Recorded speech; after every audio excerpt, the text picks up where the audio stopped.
அந்த ஆத்தங்கரைக்கு சொல்லிவிடாதே, அங்கு அலைகள் எல்லாம் அழுவுமடா.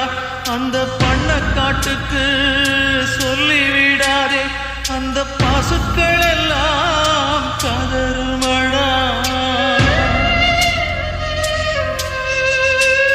அந்த சோளக்காட்டுக்கு சொல்லிவிடாதே, பசும் தோகையெல்லாம் வாடுமடா. அந்த டூரிங் டாக்கீஸுக்கு சொல்லிவிடாதே, அது சோகக்கதை பாடுமடா.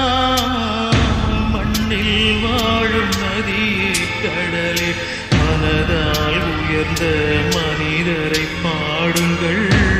இன்னும் ஒரு ஜென்மம் இவர்கள் பூமியில் பிறந்திட சாமியை கேளுங்கள். சொந்தம் கொண்டதும்